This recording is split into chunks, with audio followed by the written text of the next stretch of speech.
안녕하세요. 오늘부터 여러분하고 같이 한국사를 공부하게 될 조민주라고 합니다. 여러분하고 일단 한국사 얘기를 좀 간단하게 하고 본 진도로 좀 들어갈 건데요. 일단 한국사의 전반적인 내용을 좀 설명을 하고 그 다음에 한국사에 들어가도록 할게요. 한국사는 일단 전근대사라고 하는 단원이 있고요. 크게 근현대사라고 하는 단원이 있어요. 그래서 한국사는 전체적으로 9개의 단원으로 이루어져 있는데 이 단원 중에서 전근대사에 해당하는 단원이 6개 단원이고요. 근현대사에 해당하는 단원이 3개 단원이에요. 그래서 이렇게 나눠지고요. 출제 비율 같은 경우는 전근대사 같은 경우 70% 정도 출제가 된다고 보시면 되고 근현대사 같은 경우는 30% 정도 출제가 된다고 보시면 되는데요. 보통은 이렇게 출제가 되지만 최근 들어서는 근현대사 문제가 뭐 한두 문제 더 나오거나 이렇게 나오는 추세예요.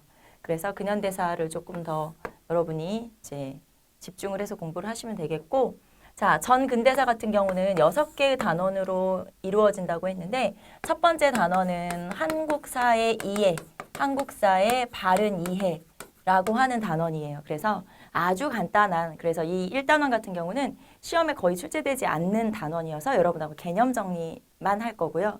그 다음에 두 번째 단원은 자, 선사시대, 선사시대와 국가의 성립이고 두 번째 단원은, 세 번째는 고대사회, 네 번째 단원은 중세, 다섯 번째 단원은 근세, 그리고 여섯 번째 단원은 근대 태동기. 자, 이렇게 해서 나눠지죠. 지금 제가 단원의 이름을 한번 쭉 써봤어요. 그런데 여러분이 아마 굉장히 낯설 거예요.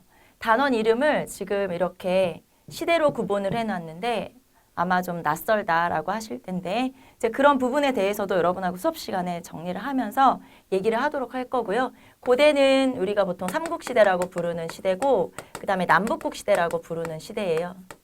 그 다음에 중세시대는 고려시대고 우리가 아는 걸로 쉽게 표현하면 근세는 조선 전기예요.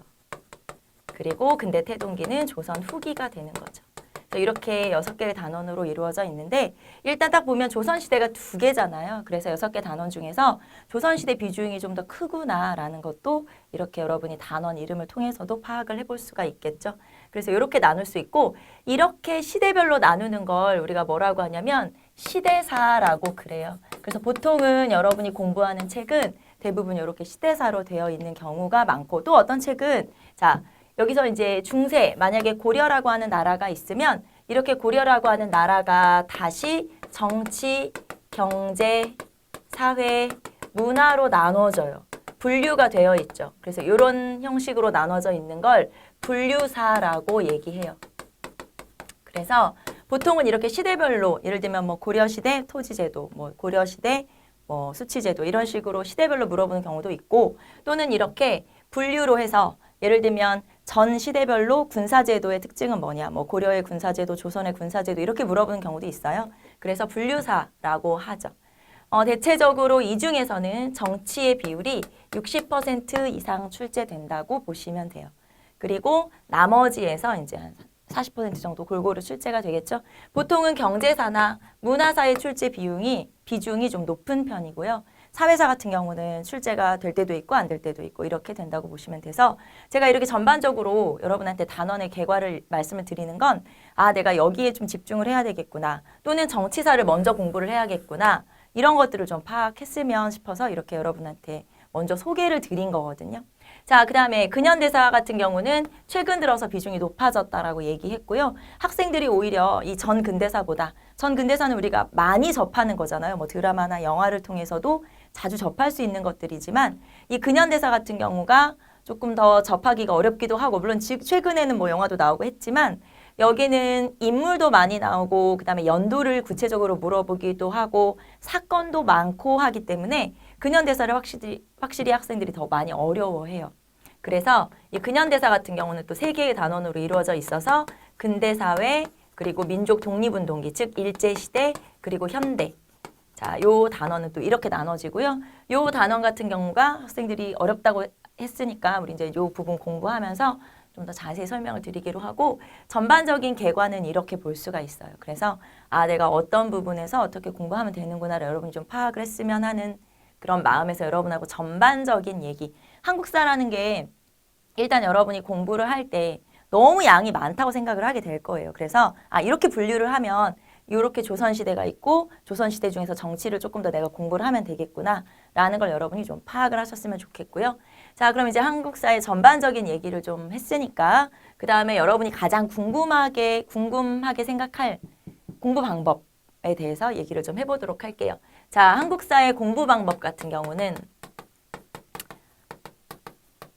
자, 한국사 좀 전에 얘기했지만 양이 되게 많죠. 그래서 한국사라고 하는 일단 과목을 듣고 그리고 여러분이 책을 받아보면 최소한 책이 한 거의 뭐 1000페이지 가까이 되는 책들이 대부분이죠. 그래서 굉장히 양이 많아요. 하지만 이 시험이라고 하는 게 모든 부분에서 시험이라고 하는 게 아주 뭐 디테일한 너무 세세한 부분을 내거나 하는 게 아니기 때문에 여러분이 충분히 반복해서 공부를 하시면 한국사라고 하는 과목을 오히려 나의 전략 과목으로 삼을 수 있다라고 생각하시면 되고요. 자, 여러분이 이제 경찰 공무원 시험을 볼 건데 이 경찰 시험에서 5과목 시험을 보잖아요.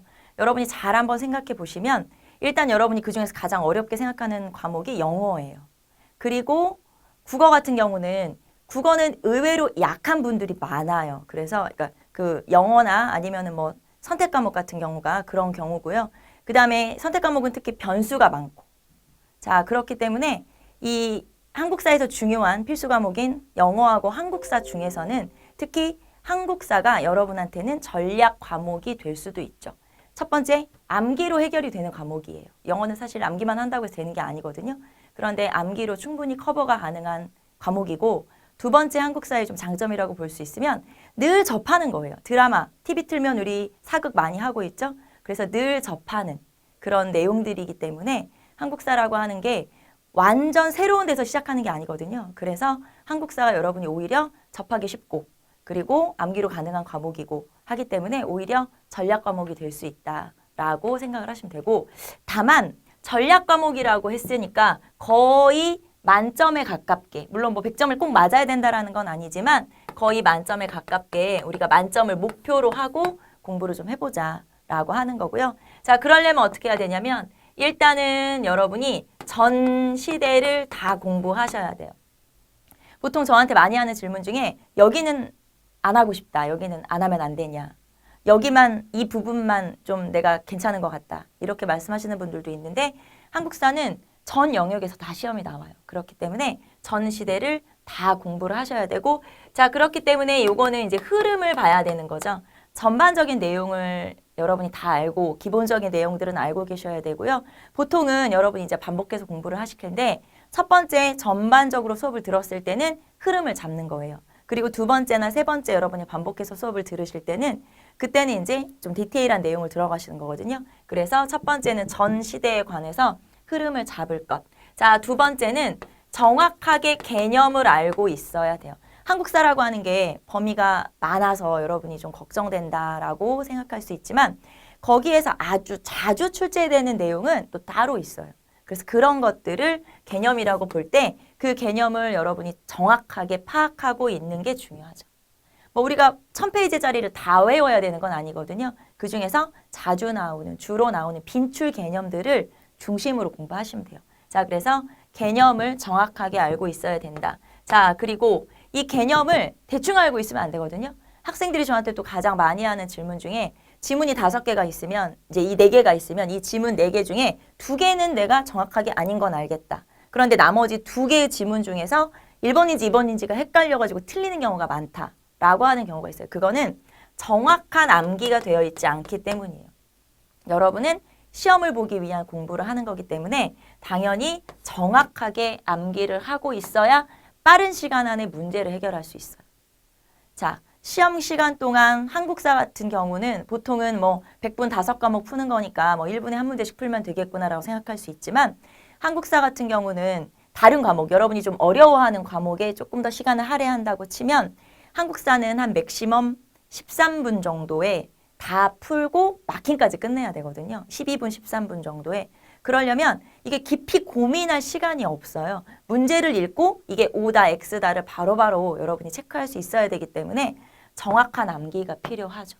자, 그래서 전 시대에 대해서 여러분이 흐름을 잡은 후에 그 다음에 기본 개념들을 빈출 개념들을 정확하게 알고 그거에 대해서 반복학습을 통해서 암기를 하면 여기에서 이제 여러분이 전반적인 내용을 알 수 있고 여기에 플러스 기출문제를 통해서 유형을 파악한 후에 그 다음에 이제 여러분이 예상 문제를 통해서 정확하게 내 실력을 끌어올리시면 되는 거거든요. 그래서 이런 방법으로 공부를 하시면 돼요.